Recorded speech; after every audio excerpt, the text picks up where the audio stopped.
నా పేరు Srikanth. First time మీరు మా ఛానల్ చూస్తుంటే సబ్స్క్రైబ్ చేస్తారని మనస్ఫూర్తిగా కోరుకుంటున్నా. ఈరోజు విశాఖపట్నంలో జగన్మోహన్ రెడ్డి గారు ప్రెస్ మీట్ పెట్టారు. నేను మొన్నే చెప్పా, ఖచ్చితంగా జగన్మోహన్ రెడ్డి గారు ఏదో ఒక రోజు బయటకు వస్తాడు, ఏదైతే ఈ సీదిరి అప్పలరాజు గారి కొడుకుని సమర్థిస్తాడు నేను అనుకున్నా. కానీ మరి దేవుడి మహిమో కాల మహిమో నాకు తెలియదు, కానీ ఆయన ఎక్కువ టైం కూడా తీసుకోకుండా ఈరోజే మాట్లాడారు. ఆయన ఏం మాట్లాడుతున్నాడంటే, పాపం చిన్నపిల్లాడు బండి తీసుకొని రోడ్డు మీదకి వెళ్ళాడు, సరే పొరపాటున ఎవరినో గుద్దేసినంత మాత్రాన ప్రభుత్వం మానవత్వం లేకుండా అమానుషమైనటువంటి సెక్షన్లు పెట్టి కేసు పెడతారా?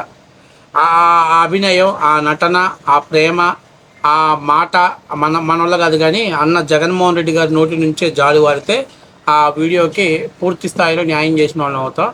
సరే, ఒకసారి ఆయన ఏం మాట్లాడుతున్నాడో ఒకసారి వీడియో చూసిన తర్వాత మళ్ళీ మనం ఆ వీడియోకి పూర్తి స్థాయిలో కౌంటర్ ఇద్దాం. ఎందుకంటే వైసీపీ అంటేనే ఇది ఒక ప్రత్యేకమైనటువంటిది, నేరగాళ్లకు కేర్ ఆఫ్ అడ్రస్. ఎంత బాగా చెప్తున్నాడు జగన్మోహన్ రెడ్డి, ఒకసారి చూడండి. మత్స్యకారులను చంద్రబాబు నాయుడు ప్రభుత్వం ఎంత దారుణంగా హింసిస్తూ ఉంది అంటే చిన్న ఎగ్జాంపుల్, ఆ సిదిరి అప్పలరాజు కథ వింటే. సిదిరి అప్పలరాజు కొడుకు 18 ఏళ్ళ పిల్లోడు. సిదిరి అప్పలరాజు డాక్టర్, పలాస ఎమ్మెల్యే, మంత్రి, ఫిషింగ్ మంత్రి మన ప్రభుత్వంలో. సిదిరి అప్పలరాజు కొడుకు 18 ఏళ్ళ పిల్లోడు బైకు తోలుతా ఉండి, కర్మవశాత్తు బైకు తోలుతా ఉండి ఎవరిలో గుద్ది బైకు తోలుతా ఉండి ఒక మనిషి చనిపోయాడు. యాక్సిడెంట్లు అవుతూ ఉంటాయి, చేసింది నేను కరెక్ట్ అని నేను చెప్పను. బట్ ఆ పిల్లోడు 18 ఏళ్ళ పిల్లోడు బైకు తోలుతా ఉండి ఆ పిల్లోడికి ఏం తెలుస్తుంది? ఒకసారి జరుగుతాయి. జరిగినప్పుడు నువ్వేం చేస్తా ఉన్నావు? ప్రభుత్వం ఏం చేసిందో తెలుసా? ఆ సిదిరి అప్పలరాజు కొడుకును మర్డర్ కేసులో హోమిసైడ్ సెక్షన్ పెట్టి ఇరికించాలని ప్రయత్నం చేసింది. నిజంగా ఈ ప్రభుత్వం మానవత్వం ఉందా అని అడుగుతా ఉన్నా. అది ఏందయ్యా, జగన్మోహన్ రెడ్డి చిన్న పిల్లాడు, 18 సంవత్సరాలు ఉన్నటువంటి పిల్లాడు బండి వేసుకొని వెళ్తున్నాడు, పొరపాటున ఎవరినో గుద్దేస్తే ఆ గుద్దేసినటువంటి కుటుంబం అతను చనిపోయాడు. మనోడు జాలీగా ఇంటికి వెళ్ళిపోయాడు. ఏందయ్యా ప్రభుత్వం, అంత అమానుషమైనటువంటి సెక్షన్ల కింద కేసు పెడతావా నువ్వు? అంత అమానుషమైన సెక్షన్ల కింద కేసు పెడతావా? మనిషిని చంపి పక్కనోడి మీద నేరం వేసి రాజకీయ లబ్ధి పొందితేనే జగన్మోహన్ రెడ్డికి 151 సీట్లు ఇచ్చారు ఆ రోజు. నువ్వేందయ్యా నువ్వు కేసులు పెడతానంటున్నావు? ఏం పద్ధతి అయ్యా ఇది? ఏం పద్ధతి ఇది? జగన్మోహన్ రెడ్డి రాష్ట్రంలో లా ఇలా నడుస్తుంది. జగన్మోహన్ రెడ్డి అంటే ఇప్పుడు జగన్మోహన్ రెడ్డి ఏం చెప్తాడు? అతను చిన్నపిల్లాడు, బాగుంది, మత్స్యకారు కుటుంబాన్ని నుంచి వచ్చినవాడు, కులాన్ని ఆపాదిస్తున్నావు. మరి చనిపోయినటువంటి వ్యక్తి ఒక గొర్రెల కాపరి, యాదవ సామాజిక వర్గం చెందినటువంటి వ్యక్తి. మరి వాళ్ళు పాపం కాదా? వాళ్ళని అన్యాయం కాదా? వాళ్ళకి అన్యాయం జరిగినట్టు కాదా? అంటే నాకు అర్థం కావట్లా. ఇక్కడ బీసీలో యాదవ సమాజం చెందినటువంటి వ్యక్తి అంటే నువ్వు కులాన్ని ఆపాదించావు కాబట్టి నేను మాట్లాడుతున్నాను. ఇక్కడ కుల ప్రస్తావన తేకూడదు.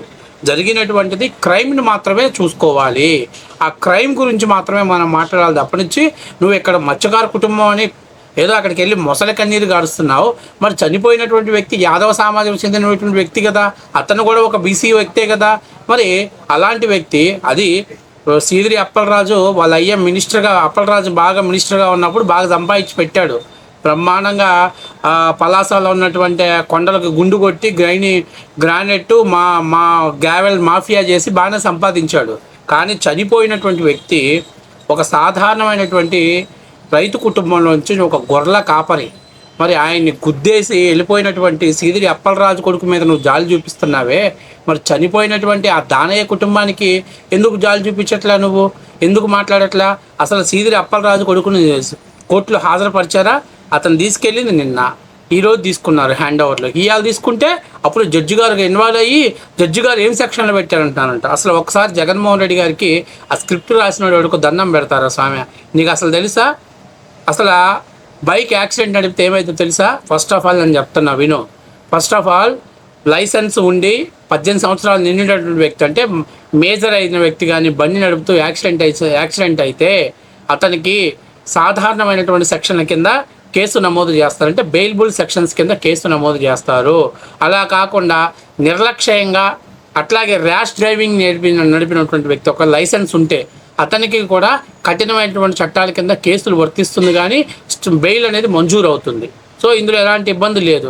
కానీ ఇప్పుడు సీదిరి అప్పలరాజు గారి కొడుక్కి నాన్ బెయిలబుల్ కేసులు ఎందుకు వచ్చాయంటే, మనోడికి లైసెన్స్ లేదు, మనోడు ఇంకా మేజర్ కాదు, 18 సంవత్సరాల్లో ఉన్నటువంటి మేజర్ కానిటువంటి మైనర్కి బైక్ తీసుకెళ్ళటం ఒక తప్పు అయితే, బైక్ తీసుకెళ్ళిన తర్వాత అతను యాక్సిడెంటల్ చేయటం 2 తప్పు అయితే, యాక్సిడెంట్ జరిగిన తర్వాత ప్రమాదం జరిగిన తర్వాత అతను వ్యక్తి చావు బతుకుల మధ్య కొట్లాడుతుంటే హిట్ అండ్ డ్రైవ్ అంటే గుద్దేసి డ్రైవింగ్ చేశాడు కాబట్టి దీనికి 10 సంవత్సరాల జైలు శిక్ష పడేటువంటి సెక్షన్ల కింద కేసు పెట్టే అధికారం పోలీస్ శాఖకు ఉంది. జగన్మోహన్ రెడ్డిని చిన్నపిల్లాడు మానవత్వంగా వదిలేయండి అని చెబుతున్నావు. డ్రైవింగ్ లైసెన్స్ లేకుండా నడిపితే చదురు రోడ్డు మీద ఉన్న వ్యక్తిని గాయపరిస్తే BNS 105 కింద 5 సంవత్సరాల కఠిన కారాగార శిక్ష లేదా 5,000 రూపాయల వరకు జరిమానా విధిస్తారు. 5,000 రూపాయల జరిమానా కూడా విధిస్తారు. కానీ ఉద్దేశపూర్వకంగా గుద్దేసి వెళ్ళిపోయి అవతల వ్యక్తి చావు బతుకుల మధ్య ఉంటే కనీసం పోలీసులకు ఇన్ఫర్మేషన్ ఇవ్వకుండా, పోలీస్ స్టేషన్లో పోలీసులకు సమాచారం తెలియకుండా, ప్రాథమిక చికిత్స అందించకుండా అతన్ని వదిలేసిపోతున్న వాడికి BNS 106 కింద అతనికి 10 ఏళ్ళు జైలు శిక్ష విధించేటువంటి అవకాశం ఎక్కువగా ఉంది. అంతేకాకుండా భారీ ఎత్తున జరిమానా కూడా విధించేటువంటి అవకాశం ఉంటుంది. ఇక ఇన్సూరెన్స్, ఒకవేళ లైసెన్స్ ఉంటే థర్డ్ పార్టీ నుంచి ఇన్సూరెన్స్ వస్తుంది, బండికి ఇన్సూరెన్స్ వస్తుంది, గుద్దినటువంటి పర్సన్కి కూడా ఇన్సూరెన్స్ వస్తుంది. ఇన్సూరెన్స్ లేకపోతే మొత్తం గుద్దినటువంటి బాలుడి చేతి నుంచే, అంటే మైనర్ బాలుడి చేతనే కట్టాల్సినటువంటి ప్రమాదం ఆవశ్యకత ఉంది ఇందులో ఉన్నటువంటి BNS చట్టం ప్రకారం. అంటే జగన్మోహన్ రెడ్డి మీ సీదిరి అప్పలరాజు గారు ఎమ్మెల్యే గారి కొడుకు, మాజీ మంత్రి గారి కొడుకు, పలాస ఎమ్మెల్యేగా ఉన్నటువంటి మీ పార్టీకి సంబంధించినటువంటి మాజీ ఎమ్మెల్యే కొడుకు డ్రంక్ అండ్ డ్రైవ్ చేసి, ఒకవేళ తాగి కానీ డ్రైవ్ చేసినట్లయితే మనోడికి ఇంకా జైలు శిక్ష పడేటువంటి అవకాశం ఉంటుంది. భవిష్యత్తులో మనోడికి పాస్పోర్ట్ వెరిఫికేషన్ చేయించుకోవాలన్నా అడ్డంకులు వస్తాయి. అంటే ఇది ఏదో సీదిరి అప్పలరాజు గారి కోసమో నీ కోసమో పెట్టిన సెక్షన్స్ కాదు, ఇది ఎప్పటి నుంచో ఉన్నటువంటి సెక్షన్స్, మోటార్స్ వెహికల్ చట్టం ప్రకారం ఇచ్చినటువంటి సెక్షన్స్ ఇవి.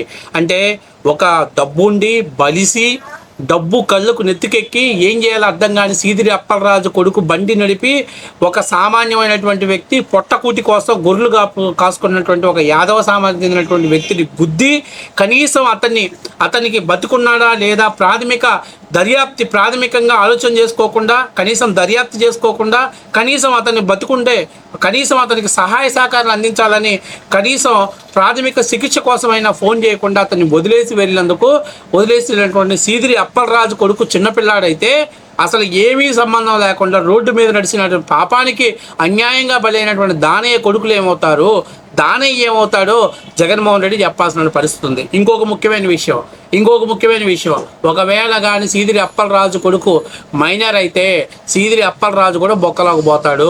30,000 నుంచి 50,000 రూపాయల వరకు సీదిరి అప్పలరాజు కూడా జరిమానా కట్టాల్సిన పరిస్థితి ఏర్పడుతుంది. అయితే ఇంకా పోలీసులు ఇప్పుడు ఇన్వెస్టిగేషన్ చేస్తున్నారు కాబట్టి అతను డ్రంక్ అండ్ డ్రైవ్ చేశాడా, లేకపోతే నిజంగానే అతను గుద్దేసి వెళ్ళిపోయాడు, అంతేకాకుండా అతను ఏదైనా మాంద్రక ద్రవ్యాలు ఏమైనా స్వీకరించాడా అనేటువంటిది పోలీసులు ఇంకా ఇన్వెస్టిగేషన్లు తేల్చాల్సి ఉంది. ఈ కేసు ఇంకా జడ్జి గారి ముందుకే రాలా, అప్పుడే మనోడు జడ్జి గారు మందరించాడంట, సెక్షన్స్ మార్చమని చెప్పాడంట. ఏంది జగన్మోహన్ రెడ్డి చెప్పేదానికి సిగ్గన్నా ఉండాలి, ఇలాంటి మాటలు మాట్లాడతావా? ఒక ర్యాష్ డ్రైవింగ్ చేసి కుర్రాన్ని చంపేస్తే వాడు చిన్నపిల్లాడని చెప్పేసి ప్రభుత్వం చూసి చూడనట్టుగా పోవాలని చెప్తున్నాం. అంటే నిజంగా నీకు నీ పార్టీలో ఉన్నటువంటి వాళ్ళని ఈ రకంగా క్రైమ్ ఎంకరేజ్ చేస్తే రానున్న రోజుల్లో సామాన్య ప్రజలు బతుకుతారా లేదా అనేది ఆలోచన చేసుకోవాలి. తప్పు చేసిన వాడికి సెక్షన్స్ అన్నీ వర్తిస్తాయి. అతను మైనర్ కాబట్టే అతని మీద కఠినమైనటువంటి చట్టాలు పెట్టారు. అంతేకాకుండా గుద్దేసి వెళ్ళిపోయి అతనికి కనీసం బతికున్నాడా లేదా ప్రాథమిక చికిత్స కూడా వదిలేసి వెళ్ళిపోయినాడు కాబట్టి అతనికి కఠినమైన సెక్షన్స్ కింద కేసు నమోదు చేశారు. నువ్వు కక్ష తీర్చుకుంటున్నారు, రివెంజ్ తీర్చుకుంటున్నారు, ఏంటి మాటలు మాట్లాడటం? వాడు ఫ్రాడ్ చేసినవి చాలా ఉన్నాయి. సీదిరి అప్పలరాజు నిజంగా కక్ష తీర్చుకోదలుచుకుంటే వాటి మీద ఫోకస్ పెడతారు.